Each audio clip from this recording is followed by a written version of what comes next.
When Robert first told me that Jerry had suggested the topic, how to construct a research question, I went back to him twice and said, are you absolutely sure this is what I want to talk about at 3 o'clock in the afternoon? Is it something my students probably would even want to talk about at 8:30 in the morning?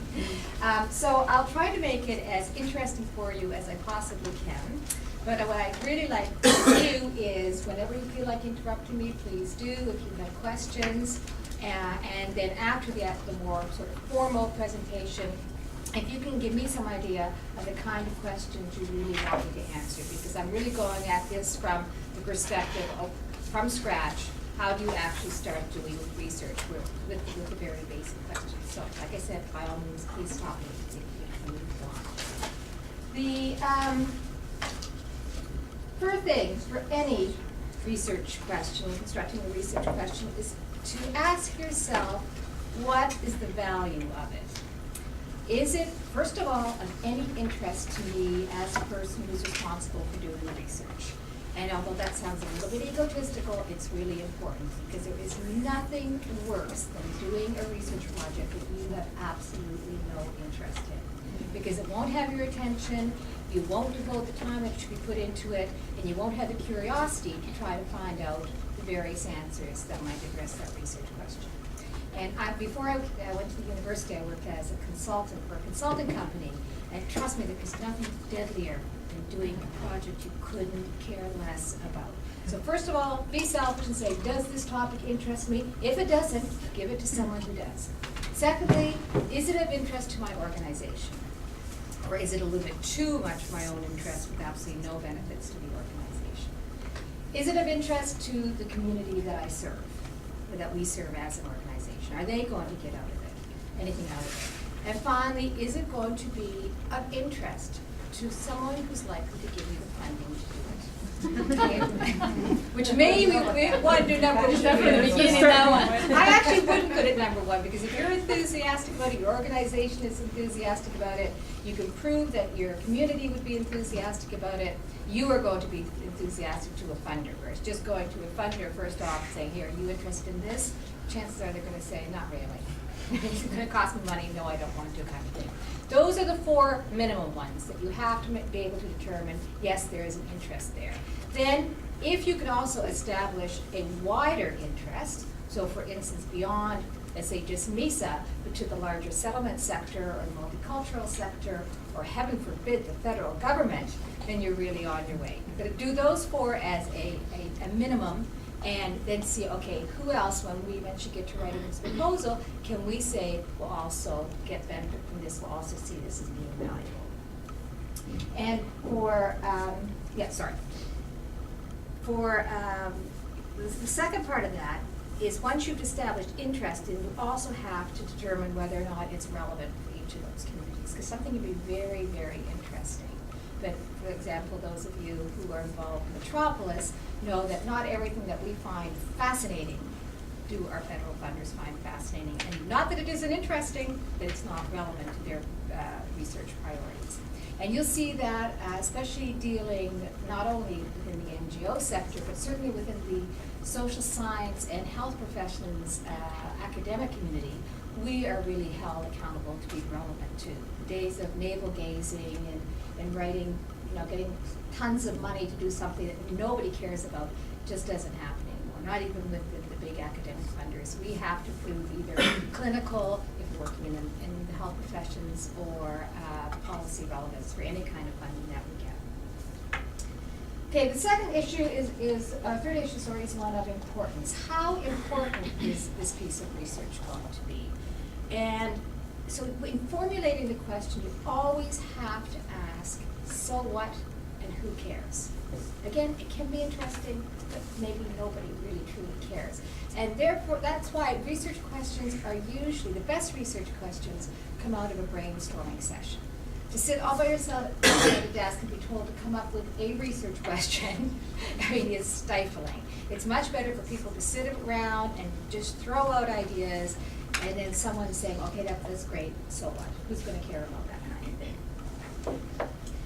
And if you've established, well, yes, the issue is an important one, then you have to say, okay, How do I demonstrate? Am I going to be able to demonstrate that this is an important issue? And you do that even right at the beginning by doing a cursory literature review. Because you don't want to be reinventing the wheel. You don't want to come up with a brilliant idea that someone in Moncton just did, or that's been done years ago somewhere else. So you don't have to do an in-depth literature review the way you do for a project proposal, but certainly in terms of crafting your research question, you want to be able to say, yes, okay, it either fills a gap in the literature or it puts a new slant on existing literature. Don't feel compelled ever to create something that is incredibly original. It just doesn't happen. And there's nothing wrong with addressing older questions from a different perspective. So for example, a lot of my work now is looking at a lot of the immigration data, but from the perspective of gender. Because lo and behold, no one ever bothered to do that. They just said, oh, men and women are all alike, and so we can talk about labor market outcomes and just look at either them together or men only, which is unfortunately more often the case. So you can look at existing types of research from the perspective of gender. There are some very interesting questions that have not been looked at from various different ethnic perspectives, or urban-rural splits, which would be something that's very interesting here in Atlantic Canada, or differences between recent immigrants and immigrants who came years ago. So any of those types of things are totally legitimate questions. And in fact, sometimes they actually contribute more to the literature because they're building on something that already exists than something that's starting way over here and is sort of in isolation.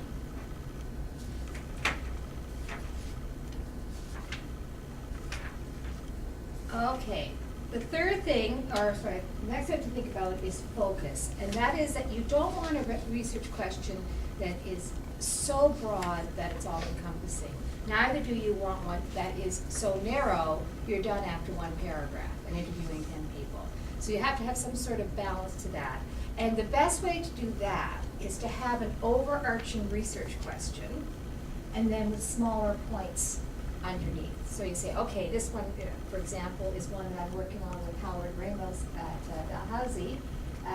We're looking at the longitudinal survey of immigrants to Canada, asking the question, well, basically analyzing it from the perspective of gender. And so our overall question is, why consistently over the last 10 years, are the integration outcomes for immigrant women less positive than it is for men? And then these are the 3 specific questions that we're going to ask. They're not the only questions in the world by any stretch of the imagination, but they're within our capacity to do them. So that's always a really good idea with every question you have, is to say, okay, can I break this question into component parts that would be more manageable rather than something really big? I just started on a research project on child migrants, which when I started it about 2 years ago, when I first developed an interest, I thought, oh, well, this is easy, child migrants. I just Google child migrants, see what comes up.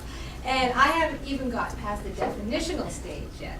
So this whole, issue around child migration is now still stuck very much like, why is it a problem and for who is it a problem? So our questions become very, very specific, whereas originally we had what we thought was a manageable research area that really is so mind-boggling, we're going to have to continue to break it down into very small parts. Okay, then you have to decide whether or not you want to do an exploratory study, an explanatory study, or an evaluative study. An exploratory study looks to discover information. An explanatory study looks to, in the social sciences, we don't like to talk about cause and effect, but it basically is that kind of idea. Like, is there something here that is making this over here happen? And evaluative questions